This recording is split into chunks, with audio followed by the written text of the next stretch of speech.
Hi. In this video, I will demonstrate you how observational drawing is not just about drawing.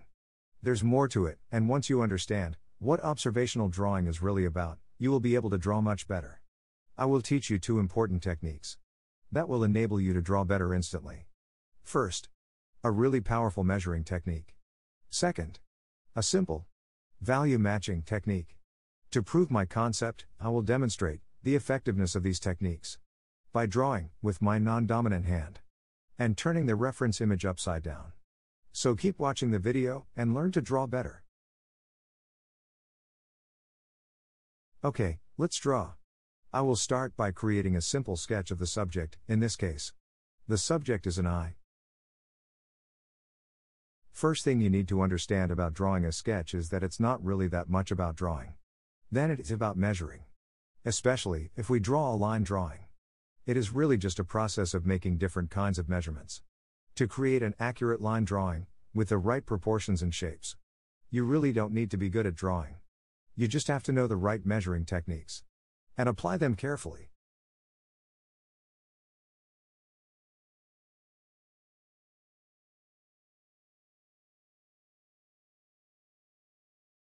What you see me measuring here is first the general size of the whole subject. I start with the size of the whole photograph. For measuring, I'll use my eye and the pencil. Knitting needle is also a good measuring stick.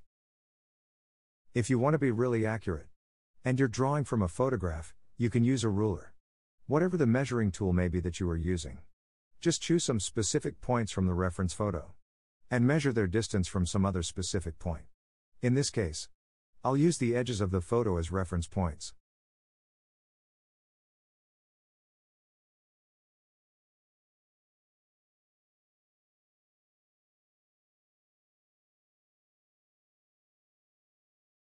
This is an easy way to measure the coordinates of the important landmarks. The landmarks can be pretty much just any specific points in the photo. Choose places which help you to recognize the shapes in the subject. Think about it like this. The shape of the subject can be described by well-chosen dots. And when you connect those dots with lines, it will form the outline of the shape. The idea is similar to those children's drawings, where you connect the numbered dots.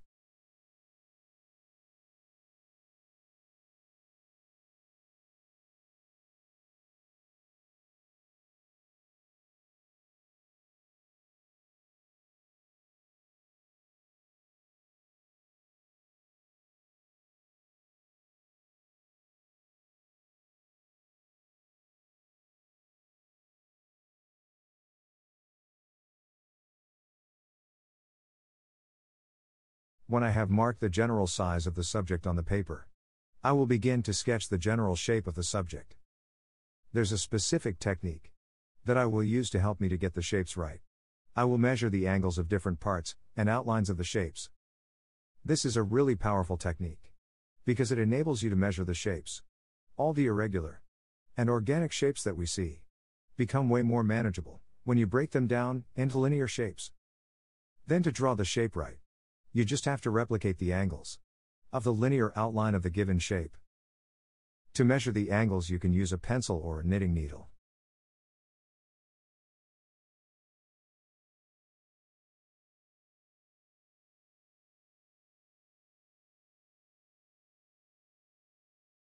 To be able to do this, you often need to simplify the shapes a bit, because angle measurement works only for straight lines.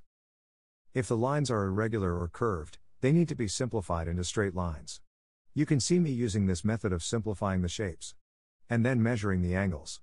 It's a powerful technique. Use it.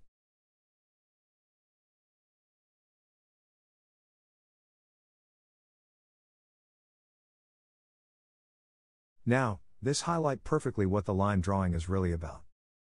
It is just about drawing lines that are tilted in one direction or another. It is just about the getting angles correct. When you get the angles right, you get the general shape right. And when you get the general shape, it is a lot easier to become more specific. When you have the general shape on the paper, you can then start to articulate it. The blocky linear sketch starts to slowly become more organic.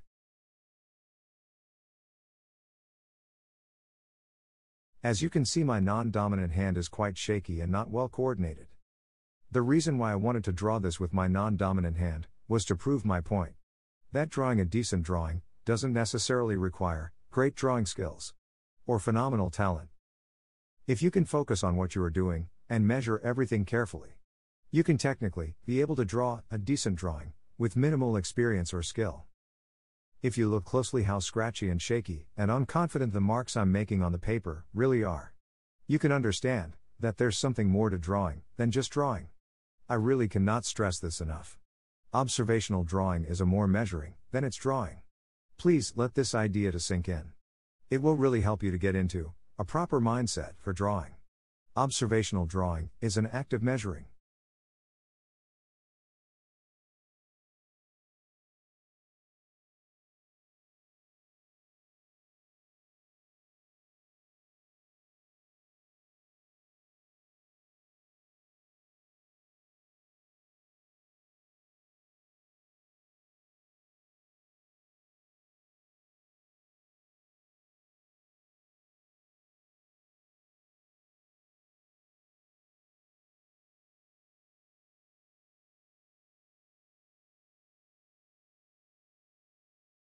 Now I will begin to gently shade the drawing. For the most part, the rest of the drawing will be about shading and drawing values.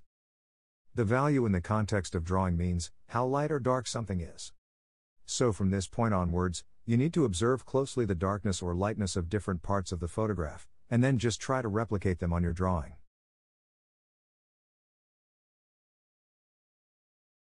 For matching values, there is a really simple tool or technique that you can use. It's called value scale. You can measure the values of the photograph with the value scale, and check the values of your drawing.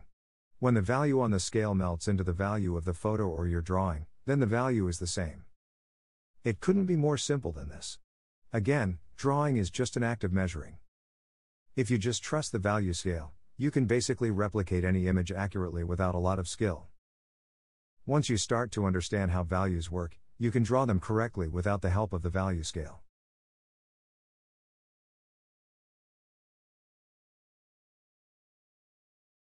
Now I will speed up the video. The rest of the drawing will be just drawing values and fine-tuning the drawing. For the most part, the level of finish and refinement depends on how much time I want to spend on the drawing. I'm not going to refine this drawing up to a very high level of finish, but I will keep working on it a while, so you can see that a decent drawing doesn't require an extremely steady hand and high-level pencil-wielding skills. If you're obedient to the measuring techniques, the drawing will kind of draw itself. I'll leave you to watch the rest of the video. See you in the next video. Take care.